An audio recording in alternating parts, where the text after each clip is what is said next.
am basically going to show you guys the parallels from products as well as services. I feel like to explain services, I can just give you guys like basically the parallel as far as products, right? I think it'll be a better way of understanding for you guys. So I'm about to share my screen in just a second. You guys see it? Yeah, I see it. Yes. Perfect, perfect, perfect. Anyways, so big picture, right? Products are sales campaigns, right? On Meta Business, on TikTok, on both of those platforms, they are sales-based campaigns on getting someone to buy right now. That's the goal, right? When you have a product on your website, you want them to buy right now. A concession is maybe getting their email or getting their phone number to then retarget them so they can buy right now. But the goal is to always buy right now, right? Whereas for services, more times than not, you're not going to have them buy right now. I would say the only caveat to that is maybe like detailing services, maybe. But I don't see many services being purchased right then and there as far as advertisements, right? So those campaigns often focus on lead generation plus engagement because you usually need to talk to the person first before selling, right? So the goal of a product-based campaign is to drive purchases, and the goal of a service-based campaign is to drive conversations, okay? So for products, the objective, which is like one of the first things that you would do when it comes to customizing the campaign, would be a purchase campaign. It would be purchase conversions, right? And for a service campaign, it would either be for leads or for engagement. It would be one of those two things, right? So with that said, when it's for leads, more times than not, people do like a form. And then when it's for engagement, more times than not, people do a, I think I have somebody in the waiting room. People do, where was I at? The people doing just regular engagement, right? Try to message back and forth until it does end up into a book call, right? So you guys, I'm pretty sure you guys know this. Is there any questions about the differences from a sales campaign and a product campaign thus far? Now let's talk about the funnel flow, right? When it comes to the funnel flow, the first step is the same for both, right? Awareness. You can't sell a single thing without you having awareness, right? So what is awareness? It could be an advertisement that you are promoting. It could be a current post, right? Because you don't have to just have a creative for an advertisement. You can have a post that you have already posted on your Instagram or already posted on your Facebook or already posted on your TikTok and run that as a campaign or a reel. You could do the same thing with a reel that you posted, right? So let's just say, me, right? I have a video that did really well and it was a testimonial from a client, right? And now I'm like, hey, why don't I run this as an advertisement, right? Just for some social proof. Maybe it'll drive some sort of messages, maybe it'll drive some sort of leads. So I'm going to launch a campaign, and instead of adding a creative there, I'll add the reel or I'll add the post, right? But regardless, the first thing that you are wanting to do is drive awareness through an ad, through a post, or through a reel. Now, the second step is where things change a little bit, is the interest, right? So the product side of things, you want them to click the product page. That is where you're trying to funnel them, right? The product page, the product page, the product page. There's really not any other way that you would want to funnel them unless you have integrations like TikTok Shop, where they don't have to leave the app to purchase, or Facebook Shop. Same thing, they don't have to leave the app to purchase, right? But at the end of the day, you're funneling them to your product. Whereas when it comes to services, it's a little bit different. You could either A, be funneling them to message you, right? Which is a really popular way. That's how I started as far as services, just messaged, try to, create, just some sort of communication, be personal, and then lead to a booked call. Or you can throw a form in there, right? So um, I wouldn't do a form for my services really, just because I like to be a little bit more personal. But we've done advertising for a wrap shop, right? So car wraps, and this shop's in LA. They're called Carbine, and LA, I mean, one, it's a big city, right? Good, nice city. So we know that we'll be able to get pretty decently high charging clients. Like these are active services, right? So this is not just a couple $100. Wrapping is maybe a couple thousand to 5,000, depending on the vehicle. So we have a form, and that form asks them all the questions that we would want, right? So in that form, I would say one thing that I would ask is, or not even one, name, phone number, email. That's a given, right? Location too, as far as wraps, maybe just like the city or zip code. I think zip code would probably be best. The type of car that you have, when you want the job done, maybe the type of wrap that you're looking for, any of these questions are going to be good, right? That way, once you have that lead come in, you already have a little bit of information on these people, right? So whenever you do call them up or whenever you do send a message or whenever you do send an email, you already have some stuff to be able to talk about. Hey, I see you drive a nice Lamborghini Urus that you're trying to get wrapped. I see Caden's in here that you're trying to get wrapped. So um, here's my services, here's some of the pricing I offer. Obviously, you would want to kind of talk about what it is that you offer, right? And off that first call or off that first interaction, you wouldn't want to reveal too much, right? Because this is something that needs to be nurtured, right? Not many times for a service. I mean, unless you have a great service, unless you have a great salesman on the phone, are you going to close right then and there, right? So that first call would more so be like an introduction, just showing who you are, showing why they should work with you. Maybe we sent them a couple of different photos or images of wrap jobs that we've done before, of vehicles that are very, very similar. Maybe we'll show them our Instagram, show them different reels that we have, and then we'll schedule another call after the fact and talk about, actually getting down to the nitty gritty as far as details, pricing, and whatnot, and then maybe the day two, right? So that's the difference between the interest stage, or yeah, the interest stage, right? You're engaging in a form or you're engaging in a message that then leads to a call. Whereas on the product side of things, you're trying to funnel them into the landing page, right? And then the third step, the decision is way different, right? The decision for products is to add a cart, right? So the decision for services is to call, email, or fill out a form, right? So that's why the CTA is super, super important. I think I've watched a few of you guys. Shop Now is one of the only CTAs I would use for a product base. Order Now is another one. So those two are the only ones I've ever tested for a product based business, right? Whereas for a service based business, you might have one that says, um, I don't know, message, right?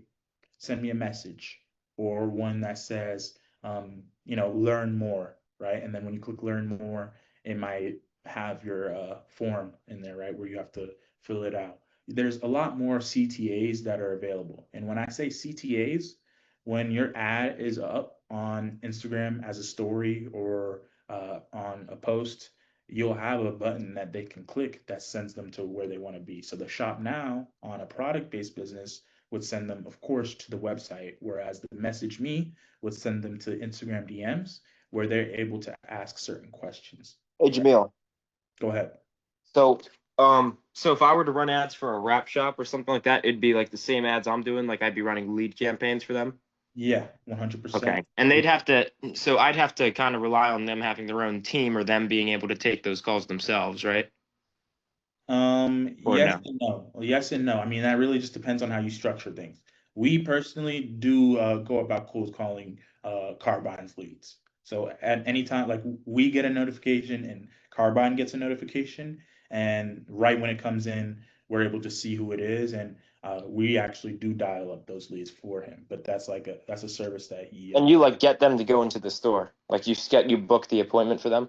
correct. So that first call is less of an appointment booking and more of just like making sure that this is something that they're looking for. And then we'll book an appointment, and that appointment will usually be with Carbine, right? So then Carbine talks to them. Obviously, I'm not able to quote for a wrap job. I don't really know much about the materials and the size of it, of the vehicle or whatnot. So we'll funnel that to Carbine, and then he'll talk to them. And now he has a qualified lead that's interested in his service that already knows about him, and it's a lot easier to close, right? And then they'll book an appointment to get him into the shop, and then they'll get it done, right?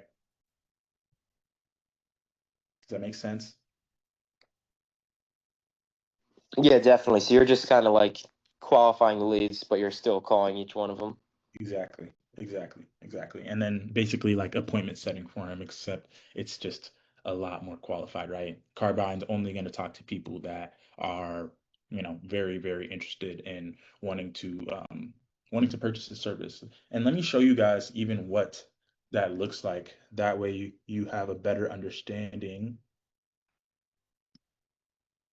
You guys see the other screen that I have here? Yes, we do. That's Okay, cool. So again, Carbine Motorsports, here's some of the questions that we ask them. What services are you interested in? What are you looking to get done? What kind of vehicle do you have? What city are you located in? And also, that's why we want to make sure that every question is very thorough, right? Like, look, we have within a week to 2 weeks, within a week to 2 weeks, within a month. So we know, oh, ASAP, right? So we know who to prioritize. We know who to prioritize. If we have a bunch of ASAPs, those are going to be the first people that we ring, right? And the next people that we ring are going to be 1 to 2 weeks, right? And then you also see that we have PPF here, full vehicle wrap, window tint. So we already have a couple of different things that we know about this client. So we're not just going into that call blind, right? And a lot of people who submit a form don't even remember that they submitted a form sometimes. You'd be surprised how much that happens. Brett will definitely tell you about that. But when it comes to this information, we could really just be like, hey, I know you drive a Tesla Model S 2013. I know you're looking for a full vehicle wrap within about a month or so. Is that correct? Okay, yeah. Ended up putting a form in, see if they're interested, whatever the case may be. I'm not going to go into a full sales call, but you guys can kind of get the gist, right? As far as the funnel, and then also the type of questions that you would ask. So if it's a different industry, I don't know, like real estate, for example, maybe you'd ask, the zip code that they're in. Maybe you'd ask, um, I don't know, if they're trying to sell it. Obviously, there's a bunch of different ways for real estate. Let's just say we're trying to find sellers right now. So let's see if they're trying to sell, see their range that they're trying to sell it for, see why they're trying to sell.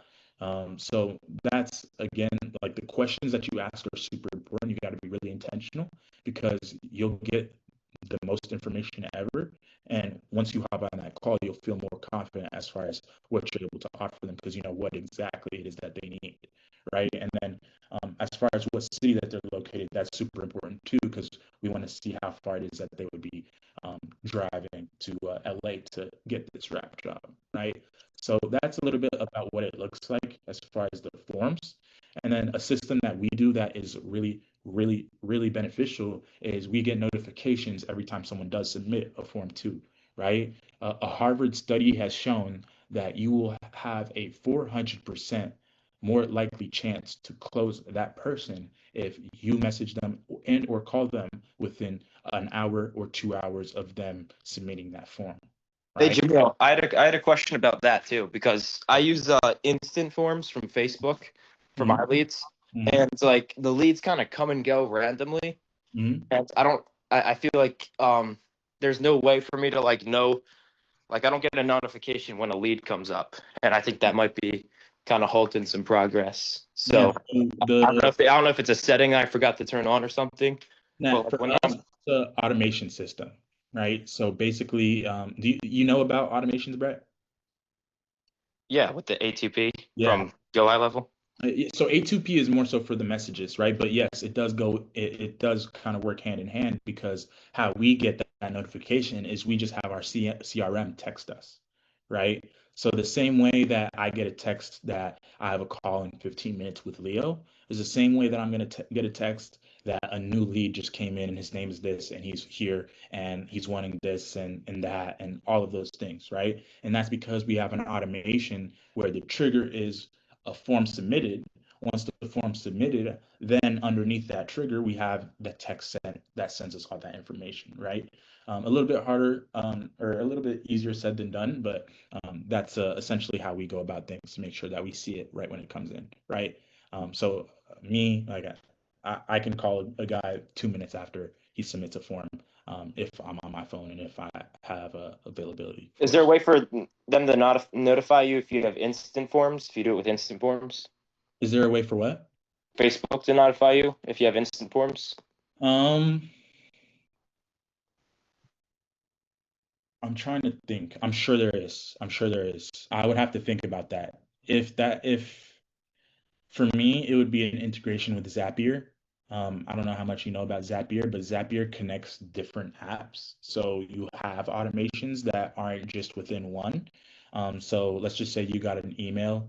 You can use an email trigger to do something else like send a text, right? Sending a text and an email is two completely different things. How do you do that? Zapier is how you're able to do that. But Go High Level can do the same thing. It's just you have to use the resources within Go High Level. So my forms are Go High Level forms, and Go High Level see the forms that comes in, and that's why I'm able to do a trigger within Go High Level itself instead of having to use Zapier to integrate a bunch of different apps together. Does that make sense? Maybe yes, maybe no. So Zapier, I can connect with my phone to Facebook. Correct. All right, yeah, I'll look into that. Absolutely. Absolutely. I would definitely think that Zapier is the place to be. But at the end of the day, I think it might be easier for you to switch from Facebook forms to Go High Level forms. But if So you do Go have High Facebook, Level, do I need the ATP set up to get the notifications through the yeah, form setup? you do. Yeah. And we haven't been able to set that up yet. We've been trying. Oh, it failed. You're right. Let Yeah. me. That's something. That's why I'm like, because I got to like speed this whole thing up. I Sure. can't keep like waiting for the ATP to get set up. So I just use the instant forms. Sure, sure. If I were you, I would just quickly YouTube it or quickly chat GPT it. Zapier is a really, really easy platform to use. It's just sometimes if you don't understand automations or have never played with it, then sometimes you just got to play with it, you know? Yeah. But I mean, yeah, that's what the funnels look like. Obviously, the last thing would be the action. So let me switch screens here. Yeah, so the action, of course, for services would be assigned client, whereas the action for products would be checkout, right? Now, of course, products, this is a very, very quick cycle. Services is a slower cycle, but services tend to be a higher profit margin and a higher ticket price too. So hopefully that makes sense. Does anyone have any questions about the funnel flow, how it functions, anything like that? Yeah, okay, okay. And I feel like this is also beneficial even if you are just trying to sell products because you can still have certain automations or certain things that are very, very similar, right? So I feel that email and SMS marketing is similar to this simply because if you didn't get a sale, right, but you are able to scrape a ton of emails, then you can have an automation to where I don't know, it sends a new email out every week or every 2 weeks, and it does different types of promotions, maybe 10% off on the product that you're selling, or buy one, get one free for the product that you're selling. I don't know, like, there's a ton of different sales promotions that people do and send through email and text. So that's why I think it might be beneficial to, understand that because you can do the same it's not the same exact thing as far as automation, but Klaviyo functions very, very similarly. So now, as far as the ad campaign setup, definitely different. I know we touched on this a little bit.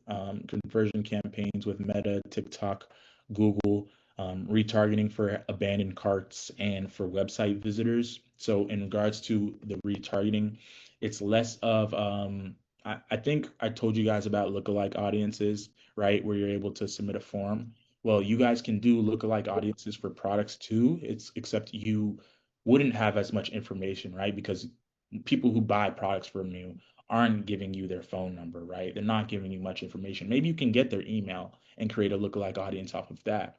But in regards to what you do have, you can create retargeting for abandoned carts, website visitors, and then lookalike audiences off of, I guess, scraped emails that you're able to get from that pop-up or anything else, right? Able to emphasize offers and urgencies, discounts, stuff like that. Whereas for services, that's again a lead generation campaign where forms are filled, and the engagement campaign is about either growing a following, building trust, or anything in between, right? And what you're trying to emphasize is the expertise on what it is that you do. So if it's rapping, then obviously you want to show the raps that you've done. If it's a testimonial, then obviously you want to show a client that has done a rap for you. If it's authority, then you want to maybe give them some free game as far as why your raps are better. Maybe instead of just having, uh, I don't know, like I'm trying to think here.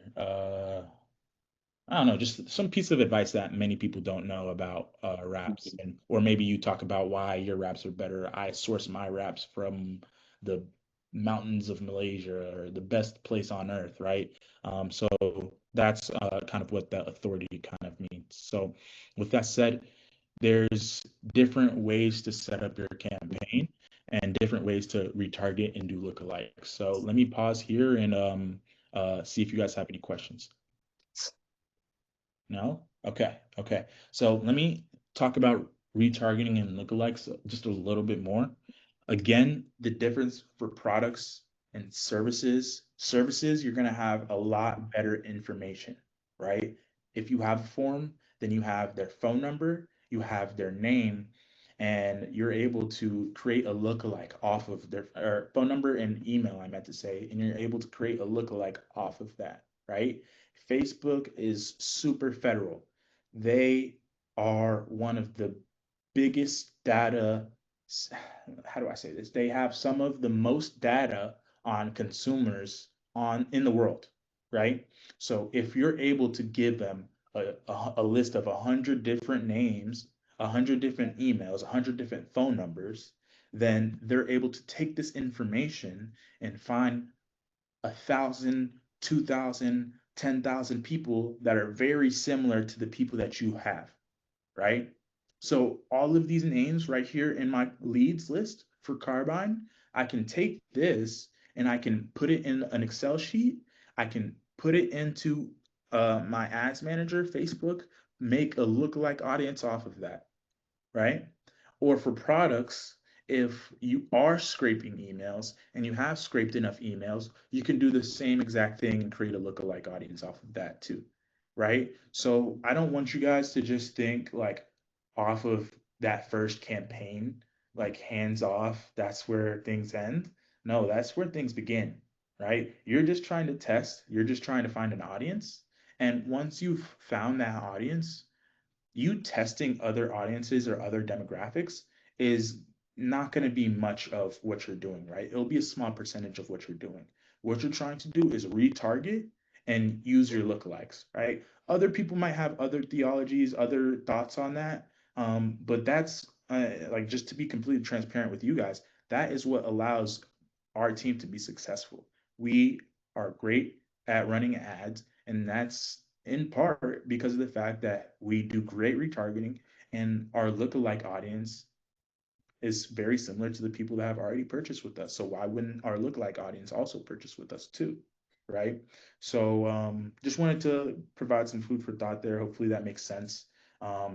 Any questions before I move on to the creatives? Sweet, sweet. So the creatives too, that's something that is different, very, very different. This is probably the most different out of everything.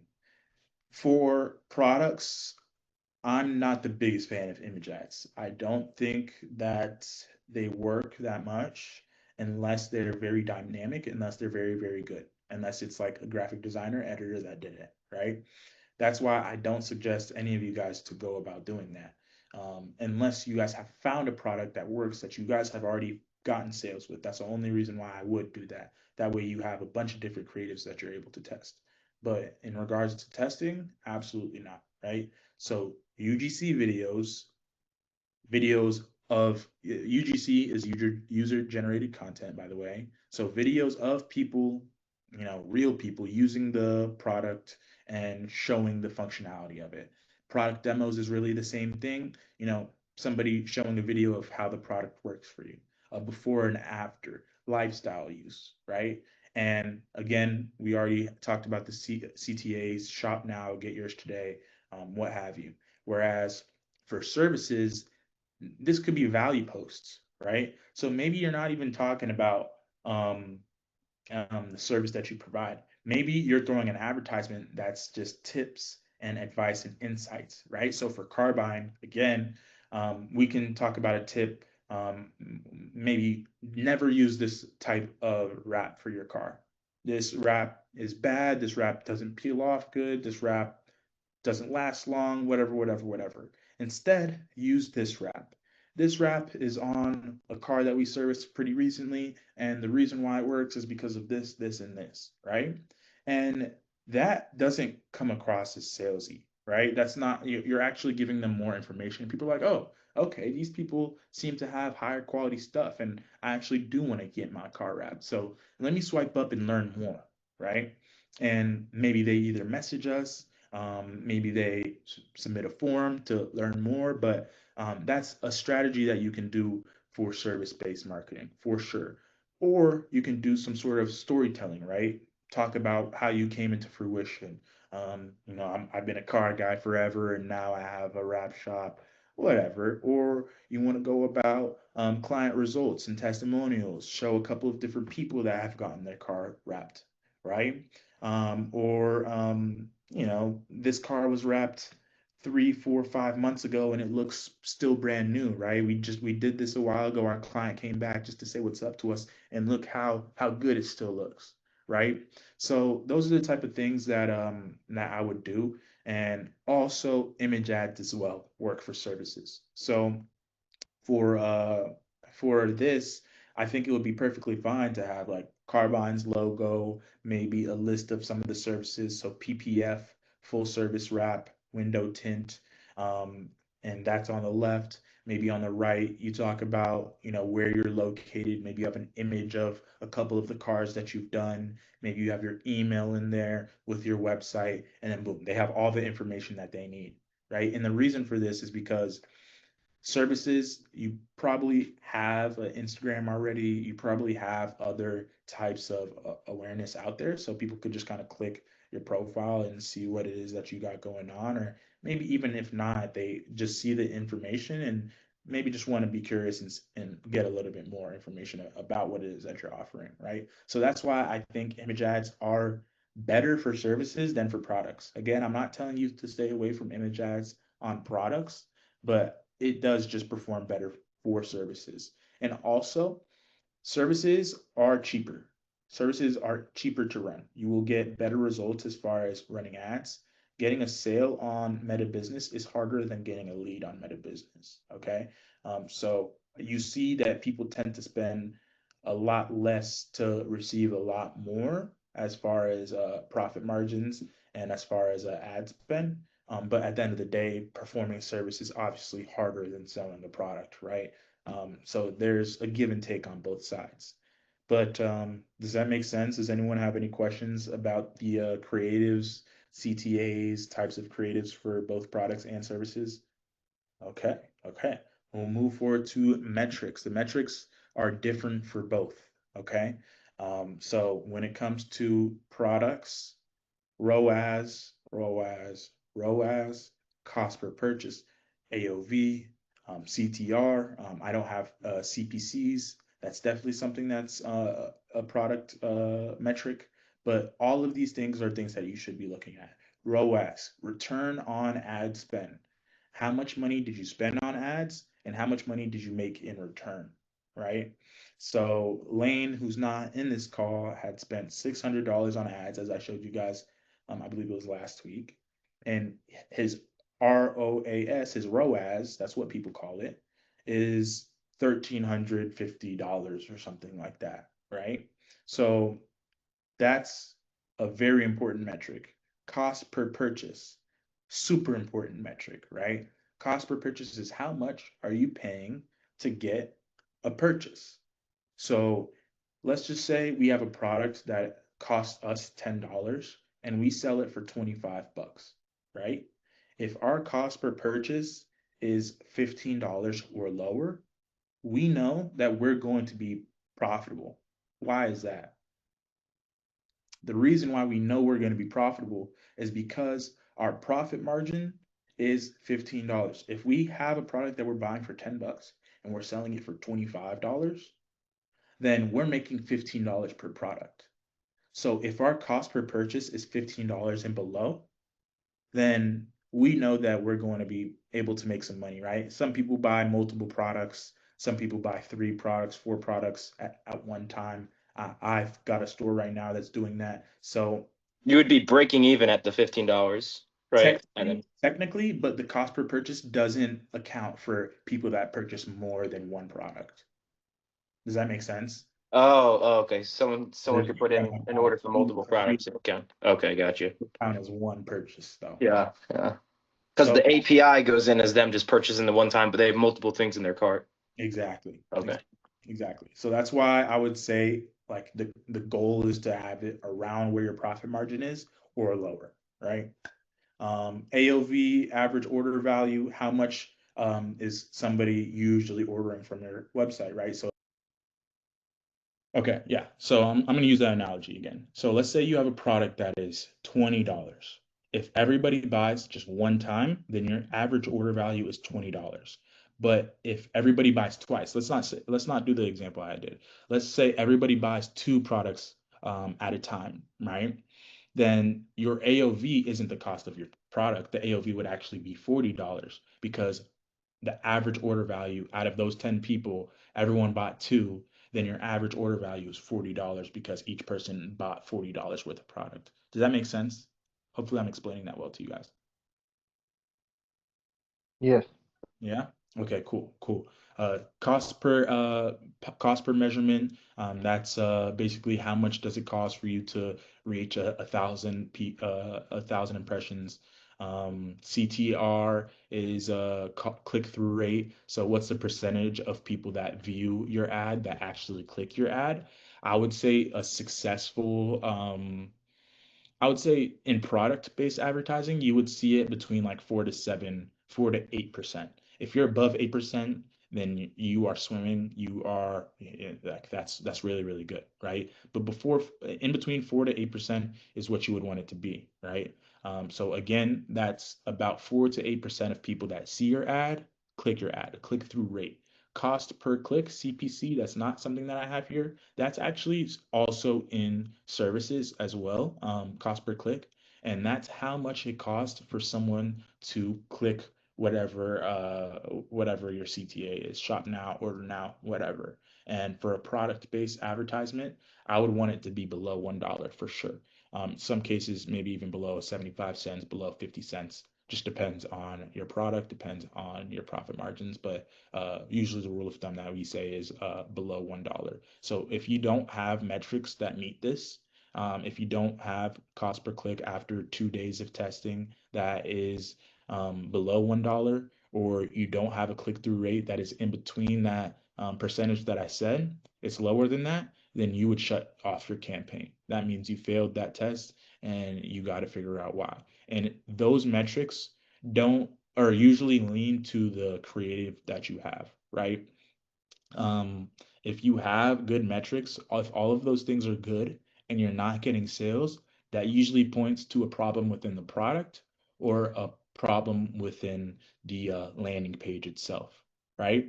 So that's another reason why these pieces of data are super, super important because you know what to do after your testing phase because it literally tells you, right? It tells you, hey, people like this, people are clicking on this, people are responding to this, but for some reason you haven't gotten a sale yet. Well, if that's the case, that means you should either A, switch the product or B, switch up the landing page. Okay. Now for services, cost per lead, that's different. A cost per lead is going to be way more expensive than a cost per click. Um, but it will be a lot cheaper than a cost per purchase. Okay. You usually get a cheaper cost per purchase. Now your cost per purchase is going to be very different. It varies. I'm not going to say it's just one thing that it should be because there's industries where your cost per purchase might be $40 or $30, and that's mad high. You would not want to be up there. But let's say your service offer is real estate, right? So for every deal you close thousands and thousands of dollars on one deal, right? Well, then maybe it's worth it to have a cost per lead that's that high, right? Whereas someone like Carbine, he wouldn't want to have something that high. He would maybe want it to be, below $10 at $5, $6, $2, $3, $4. I think that actually is the range. I think like between $2 to $4 or $5 is where he was at. So it depends on your offer. The cost per lead will 100% depend on your offer as far as if it's a successful number or not. Engagement rate, calls booked, show up rate, conversion rate to client. These are all simple stuff. How many calls did you book off of this campaign? Show up rate, how many people actually showed up to the calls that you ended up booking? Conversion rate to client, how many people are you actually converting from your booked calls? And these are metrics that I think are super important to keep up with, less so than products. Like products, you've got to look at this stuff. Services, a lot of people like don't just because I mean, hey, they're getting a lead, they're getting sales, cool. But at the end of the day, this type of thing can tell you where your issues are, right? If you get a bunch of calls booked, but your show up rate is super, super low, then you know that your leads are not all that qualified, right? Or there's something that's going on when you do book them where they don't give you the respect enough to show up to that call. So that first call into the second call, like that process there needs to be better. So maybe me, if I notice that, I'm gonna start having some sort of automations. So I'll have a text sent to my lead the day before the call, so to remind them, 3 hours before the call to remind them, an hour before the call to remind them. I'm sure some of you guys remember our systems that do the same thing for you guys, right? So that's why these metrics are also super, super important too, right? So any questions? I know I talked about a lot here. Any questions as far as the metrics? Well, the parallel, how these two things are similar, for both of these campaigns, services and for products, awareness is the first thing that needs to be had. So you cannot do anything until you have a creative thought of, right? So whether it's an image, whether it's a video, whether it's something that you've already posted, whether it's a reel, you need to start there, right? And the interest is also very, very similar. Obviously, it's going to be just a little bit different, but at the end of the day, you're looking for the same people. Let me scroll up. You're looking for a click to the product page here and engagement here. So really engagement for both, except engagement is really more so conversation for services, and engagement for products is really more so engaging with the product page and actually leading to buying, right? And then finally action, same action at the end of the day, cha-ching, whenever you get that sale, whenever you close a deal, same exact thing, right? And then the difference is, I already talked about this before, products is a shorter sales cycle, click and buy, whereas services, you do have to trust them, you do have to nurture them. When I say nurture, I mean making sure that you do send messages, make sure that you do follow up. That's why a lot of those automations are very, very important for service-based businesses. So let me even show you guys. I doubt maybe you guys would even care, but I like it. I think Brett might like it too. I'm going to show you guys what automation actually looks like from our point of view.